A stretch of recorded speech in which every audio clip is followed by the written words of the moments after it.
Guys, Nina here, welcoming you to Angela Yuriko Smith's channel, Exercising Your Rights, for yet another reading from the Ladies of Horror Picture Prompt Monthly Challenge.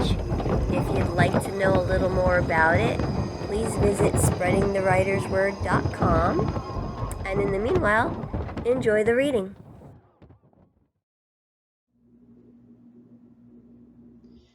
An Unassuming Space by Lee Mitchell. She said she wanted it colorful. Ava stood in the middle of the street, her head cocked at an angle and eyebrows knitted tightly together as she assessed her work. Think maybe I went a little too far? Tanya smacked at her gum, one hand pressed against her hip while she joined her associate in evaluating the building's new appearance.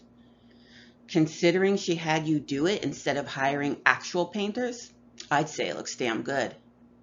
What's that supposed to mean? Tanya shrugged. I think she'll like it just fine. Maybe it won't be so bright in the evening light? Ava tried to imagine all of the various contrasts a few shades darker. Totally. Sure you aren't just agreeing with me because you're hoping she likes it? I mean, this is my head on the chopping block, so I really need your honest opinion. I think it's fine.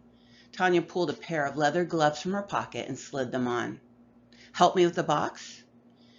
Ava nodded with a sigh and followed Tanya back through the building.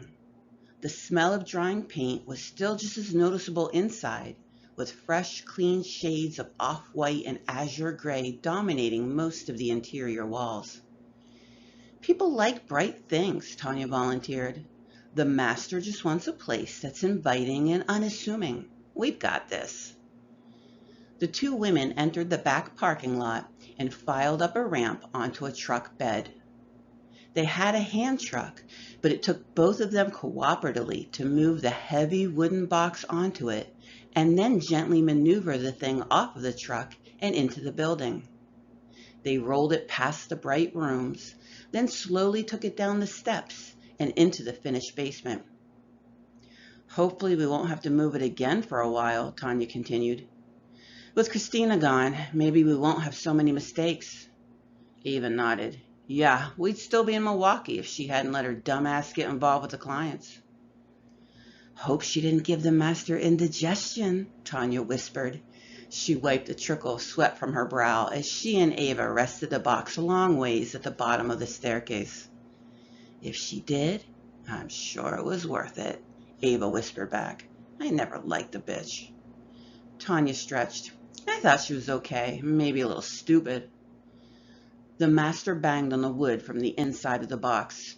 Hey, could you take your conversation somewhere else? I was sleeping. Both women went silent and still for a moment, exchanging a hushed glance. And then Ava said, Sorry, we were just getting you secured downstairs. We'll leave you to get back to it. The two hurried up the creaky wooden steps and shut the basement door.